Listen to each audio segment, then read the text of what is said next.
my name is Jess, and today I'm going to be talking about books I read recently. I have quite a few, so I'm going to try to go quickly through them. So the first one is The Cousins by Karen M. McManus.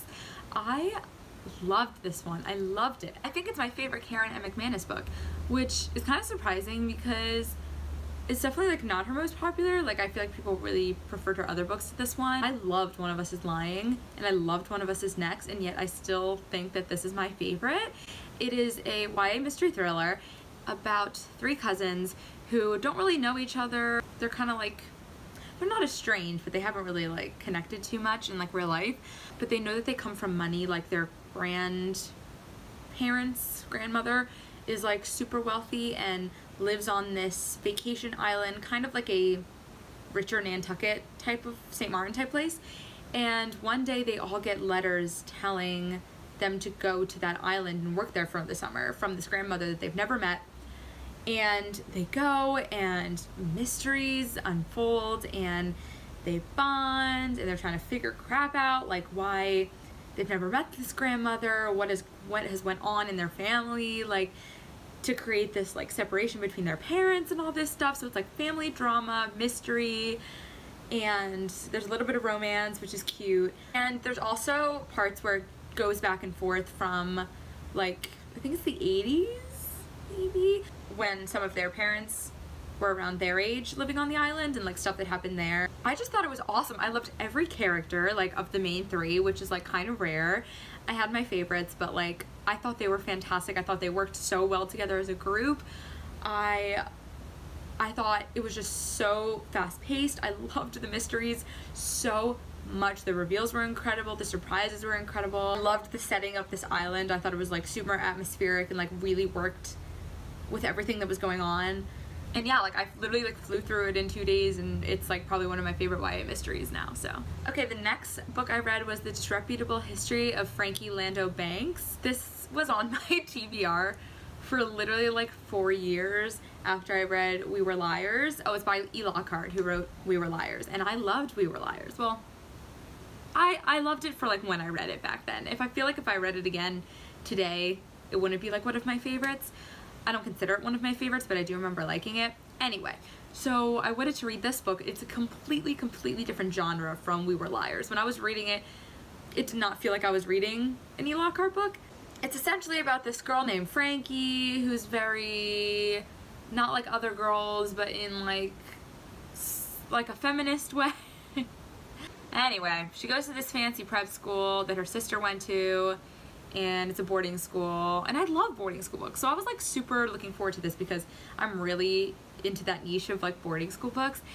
Anyway, she starts dating this senior guy who's super popular and discovers that he's part of this secret society on campus that her dad was a part of when he went there, and her dad was someone that kind of peaked in high school.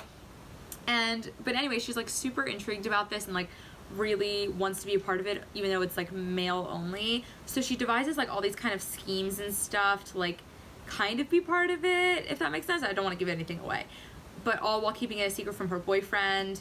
And it's supposed to be an introduction to feminism, and I totally get that. Anyone who's looking for that sort of basic idea about feminism and gender equality and such, I think it's a good book for that. I was just so bland about it. Some of the plots were interesting. It just felt super disconnected, and I couldn't really get the tone of it. It just felt very discombobulated. I don't know if that's the right word, but some parts felt this way and some parts felt the other way, and it just didn't feel like a cohesive tone at any part of it. And Frankie was cool, I guess. I don't know, I flew through because it's pretty quick, but I don't know, I was kind of bored. I didn't feel like anything was too nuanced or too interesting, but that's completely my opinion. I felt some parts really hit some feminist ideas really well, and then some other parts I felt kind of missed the mark. Okay, the next book I read was What's Your Pronoun? Beyond He and She by Dennis Barron. This was a nonfiction book about the history of different pronouns, and starting from way back in the day, sort of up till now, but it's not that linear. But basically he discusses the origins of various pronouns, why some people like certain ones, why some people don't like those, backlash against certain ones, how they're integrated in society, all that, which I found really interesting. It was definitely not the most entertaining book.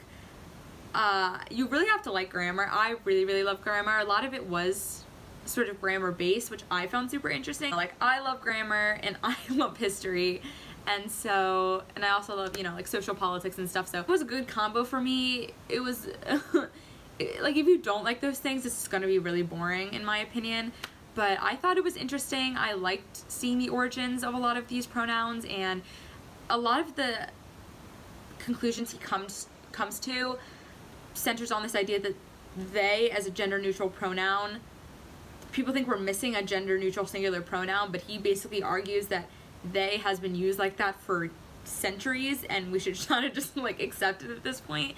And I think he makes a lot of great arguments, and yeah, it was interesting. If you like grammar and you're interested in like the origin of certain pronouns and the debates on it and stuff like that, I think it definitely, I learned a lot from it, and so yeah. Alright, the next book I read was Know My Name by Chanel Miller. I loved this book. It's a memoir by Chanel Miller. It's the survivor of what they called the Stanford sexual assault case, where she was raped on campus, and her trial got a lot of media attention. I can't even put into words how much I love this book. Like, it was so fantastic. I listened to it on audiobook, which I highly recommend if you're gonna read it. Huge trigger warning, obviously, for rape and sexual assault, and there are other trigger warnings I'm gonna put in the description, but I really recommend listening to it on audiobook because it's about her, you know, it's her memoir, it's her story, and to be able to actually like hear her speak about it just added a whole other level, in my opinion, of like its power. Being able to hear her emotion, I loved that the audiobook didn't cut out her emotion when she was speaking.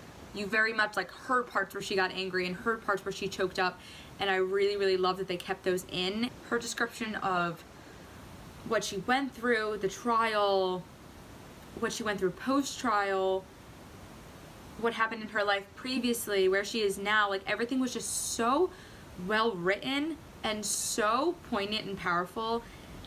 I really think everyone should read this if you can, because obviously there are huge triggering topics, but if you are able to, I highly recommend this book. She has such a unique style of writing that I really love, and just the points she makes, it's just, oh, she's so smart. Even if you feel like you can't relate to the specific situation that she was in, things she talks about the larger societal norms of sexual assault and catcalling, and she's this whole paragraph about, not paragraph, she has this whole chapter about catcalling, and it's just, it's so sad, but it's probably gonna ring true for so many people who read this book. And so she touches on lots of different things that, like, I'm just gonna assume that there's at least one part in the book that everyone can relate to on different levels, and I thought it made it that even more impactful. Okay, so the next book I read was Lost in the Neverwoods by Aidan Thomas. This is the same author who wrote Cemetery Boys. I loved Cemetery Boys. It was one of my favorites reads of 2020. This one wasn't as up there for me.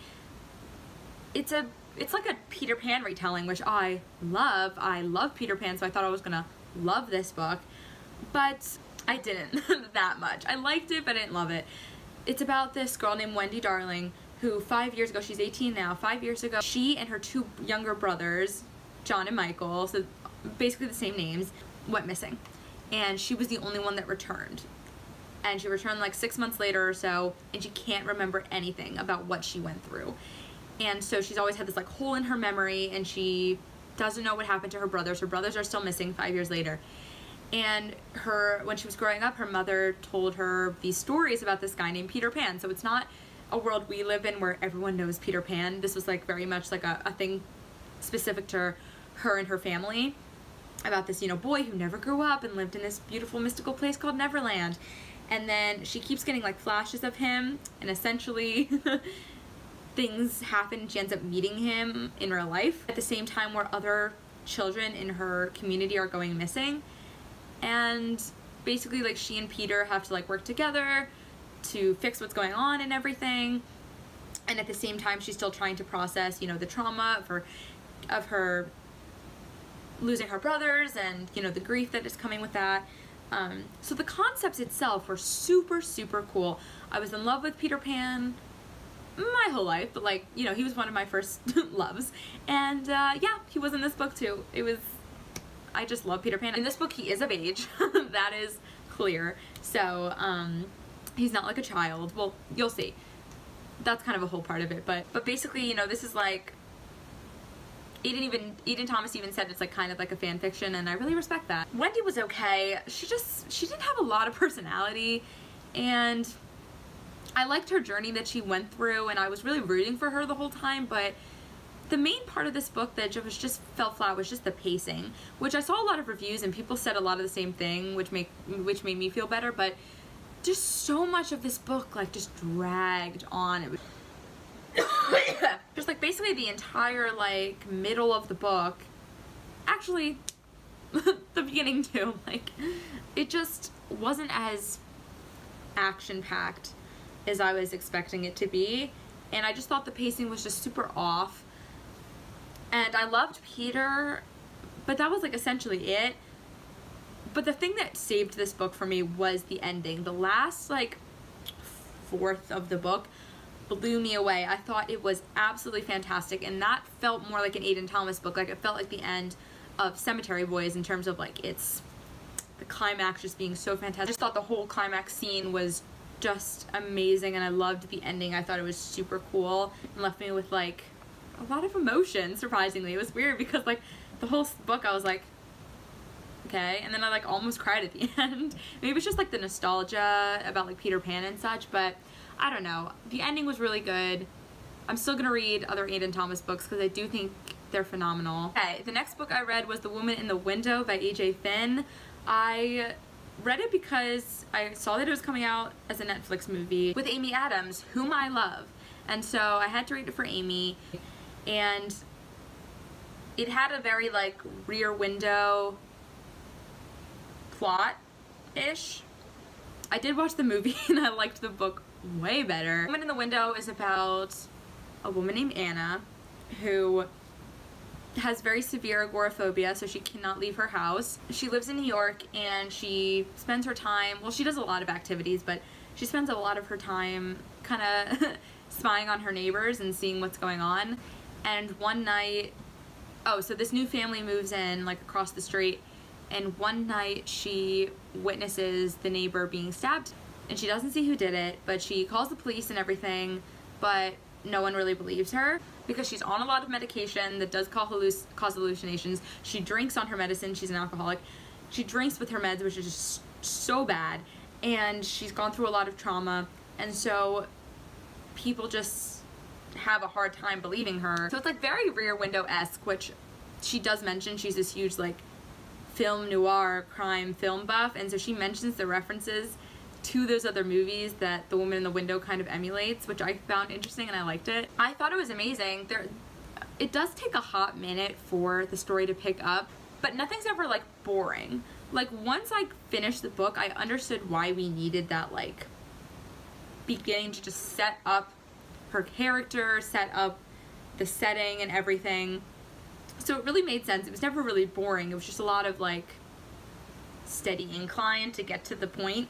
And then everything else from there, once the thing happens, everything up from there is pretty like quick. You watch the movie and you were like, this was read the book because it was super good. Sorry, Amy. Amy's fantastic. The acting was so good in the movie. It was so good, but like the direction and like the screenplay, I don't know why they did that.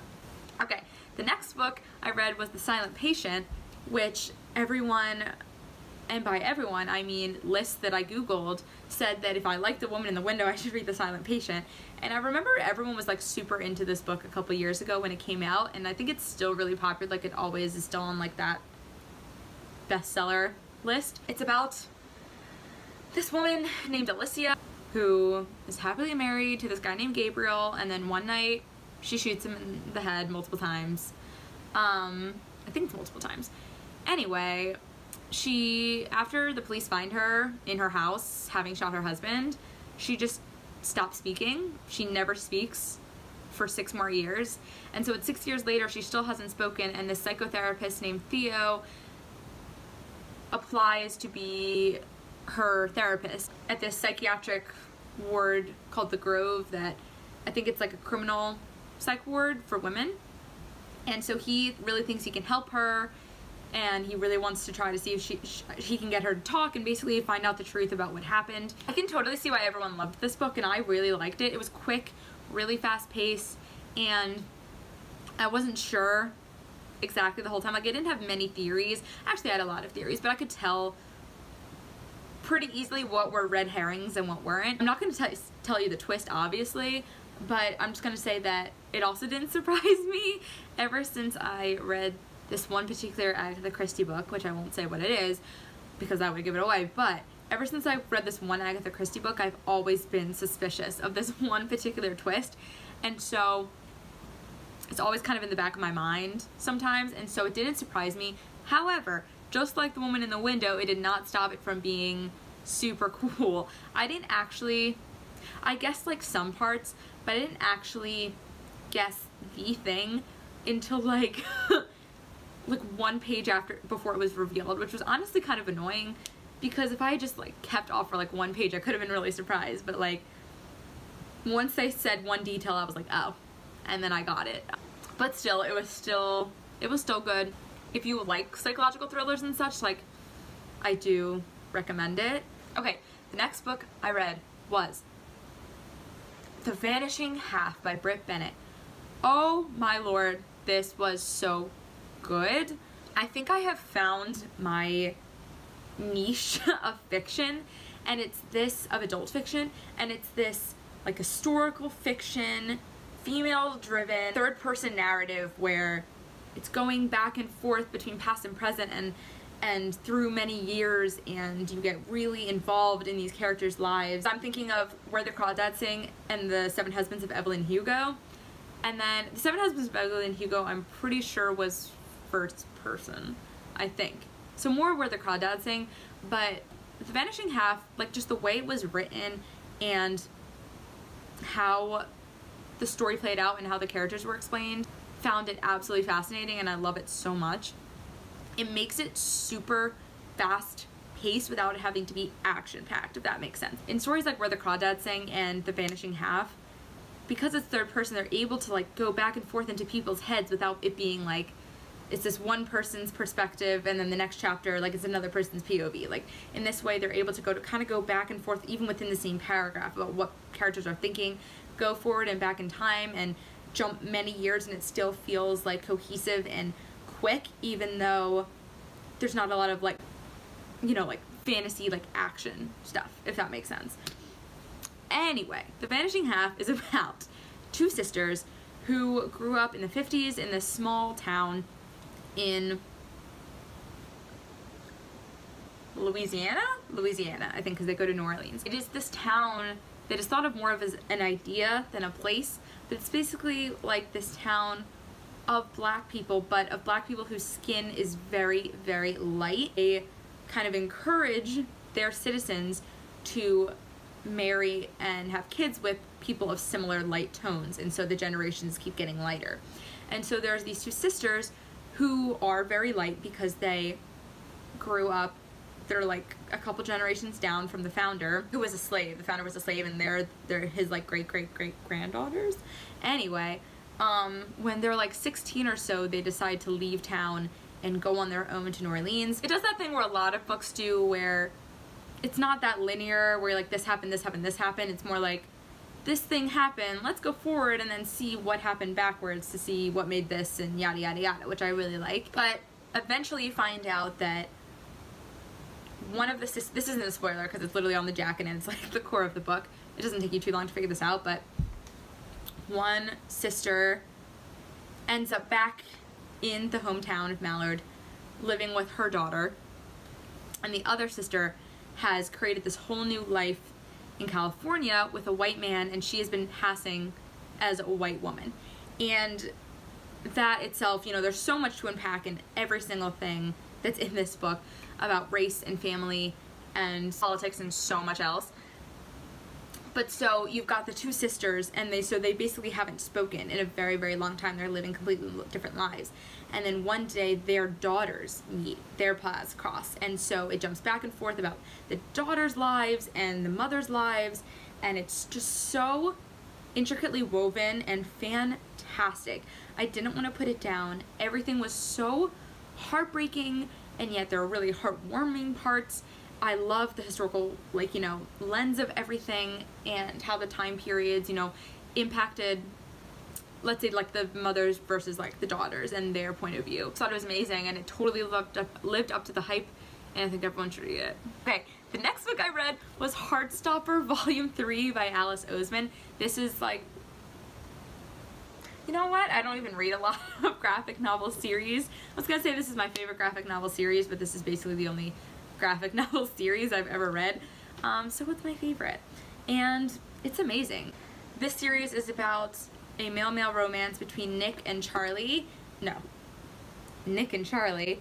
And it is just the cutest, heartwarming thing in the whole world. This was my favorite installment. This is installment 3, and it's my favorite so far. I read it in Barnes & Noble. I went to Barnes & Noble and sat there and read the whole thing. And then which is what I do sometimes when I don't want to spend money on books. Anyway, I loved it so much that I had to buy it, so I was like, well, I did that for nothing. This book just continues on, like, basically right from where the other book left off. More about their relationship, more about Charlie thinking about coming out, and, no, oh my god, Nick thinking about coming out, and different things that are going on with their personal lives. And I loved this book so much because you got more of their friends too, and the friends are like super funny, and I just loved their whole dynamic. And oh my god, they go on this class trip to Paris, and it was just so cute and so fun, and I loved it, and it was so good, and I can't wait for Volume 4 to come out. The most annoying thing is that it comes out in the UK like a year before it comes out in the US, which is inconvenient. I forgot the book downstairs.